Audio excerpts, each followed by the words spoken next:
true tranquility and peace can only be found in Jannah, in paradise. This life was not created for you to live happily ever after. It wasn't created for you to have an easy life throughout the stages. No. If life is treating you so rosy and so well and is so easy on you, there's something wrong about you. You might have lost your mind. You might be living in your imagination.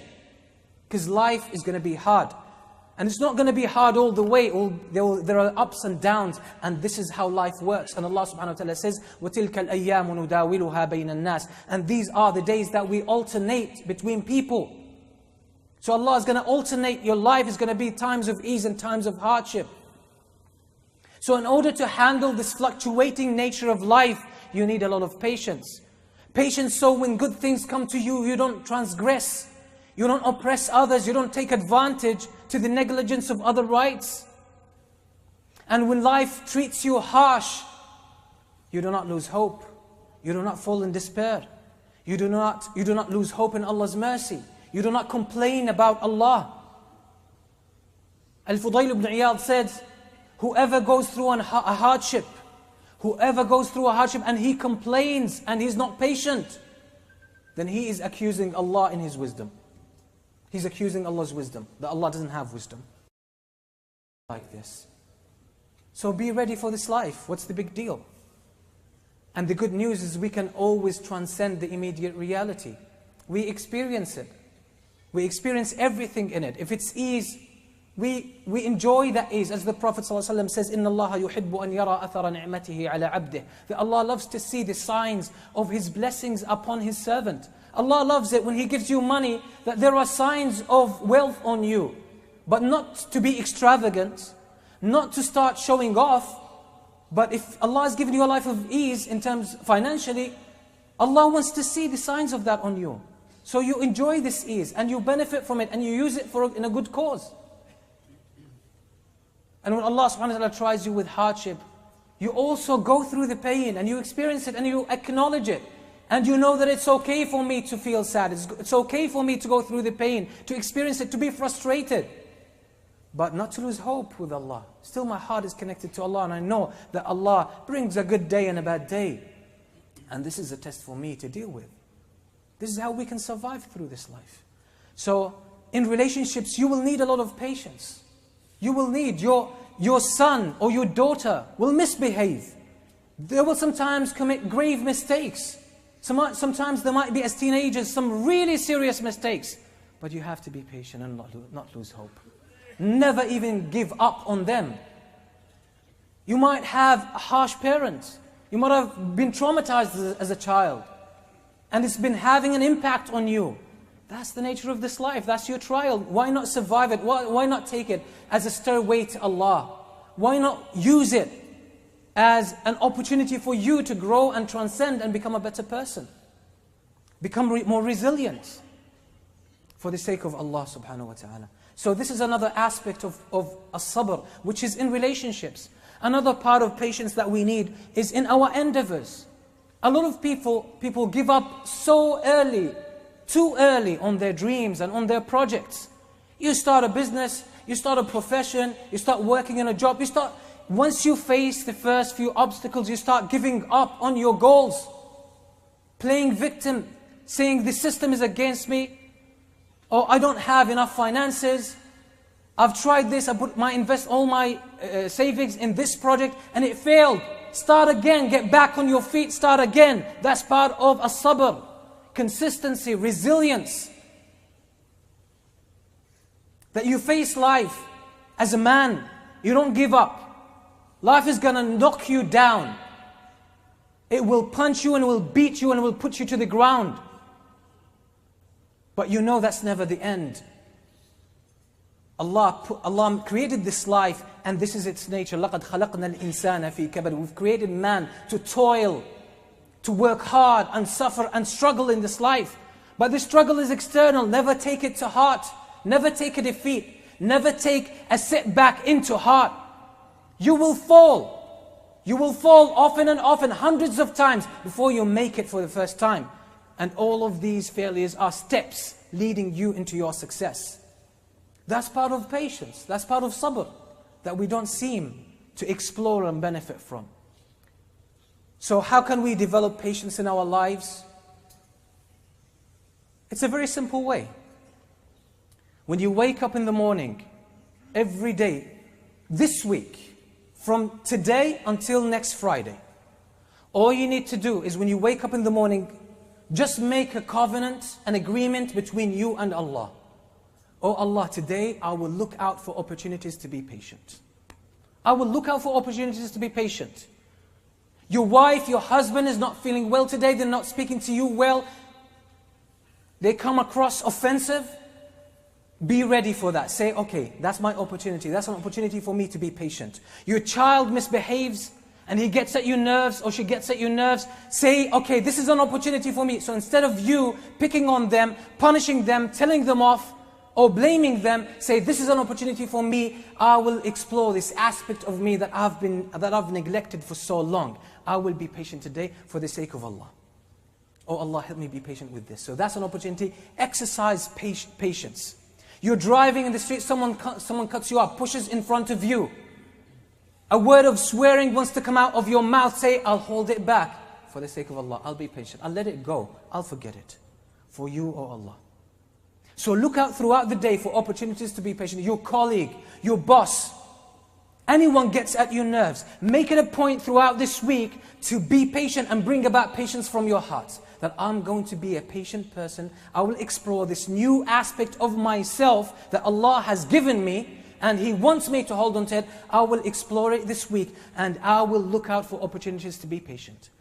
Most of us miss out on patience because it's not on our minds. And we only remember it when we make a mistake.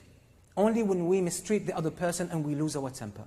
So you preemptively deal with this by having patience on your mind before you even start the day. And look out for opportunities. Now I will close by reminding you of these, first, that by the end of this year, something to pretend to have. It's not something that you can fake. Patience is a state of heart, is a state of mind, that you experience the peace within, regardless of how turbulent the times outside are. That's what patience is. It's the calm, it's the peace, it's the serenity, it's the assuredness that we have in Allah subhanahu wa ta'ala, regardless of how our lives or how our days turn out to be. That's what patience means. And this is why Allah subhanahu wa ta'ala praises patience in the Quran so often, that the word patience or the concept of patience was mentioned in the Quran more than 90 times. More than 90 times. And all of them are in positive terms. Allah subhanahu wa ta'ala, for example, says, وَإِنَّ اللَّهَ وَاللَّهُ مَعَ الصَّابِرِينَ. And indeed, Allah is with the patient ones. And when Allah is with you, that's a powerful thing.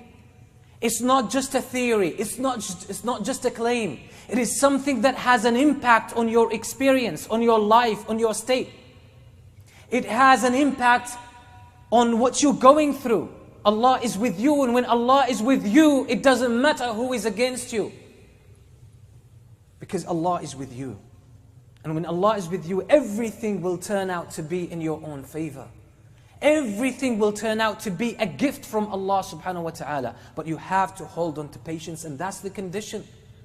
And that's why the Prophet sallallahu alaihi wasallam said that Allah subhanahu wa ta'ala will try His servants. And Allah will test them. Sometimes it will be severe tests. Then the Prophet ﷺ says, فَمَنْ رَضِيَ فَلَهُ الرِّضَى. The one who is pleasant and pleased with Allah, the one who is pleased with Allah subhanahu wa ta'ala, then for him will be the pleasure of Allah. And everything will turn to be in his favor. وَمَنْ سَخِطَ فَلَهُ السُّخْطِ. And the one who is impatient, the one who is unhappy, the one who is displeased with Allah. Why does Allah test me? Oh Allah, why me? Why do these things happen to me? Why not someone else? Why do I have to go through all of these? This attitude is called in Arabic as-sukht. And the Prophet ﷺ says, وَمَنْ سَخِطَ فَلَهُ السُّخْطِ. And the one who is displeased with what Allah brings his way, then for him will be the displeasure of Allah. So he will have to go through the hardship, because that kind of displeasure, that kind of despair will not take away the calamity, will not change the condition, and it will not change the circumstances. Everything will be the same. It's a hardship, you'll have to go through it. It's a calamity, you have to experience it. It's a pain, you have to feel it.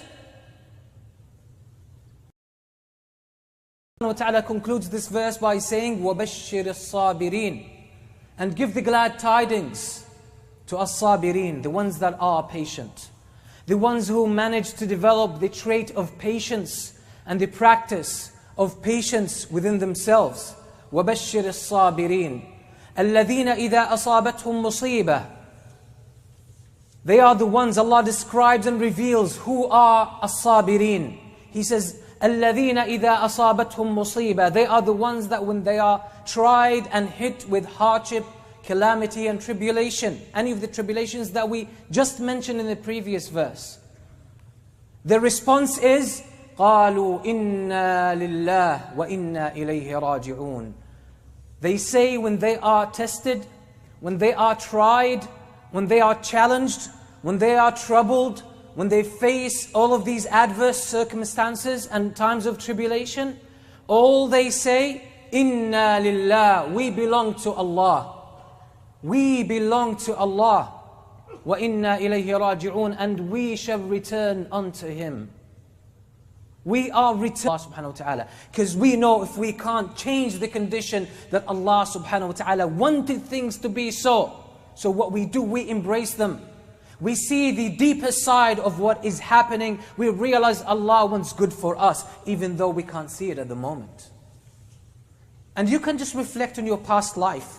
Look at the hardships. Look at the pains. Look at the traumas that you've been through.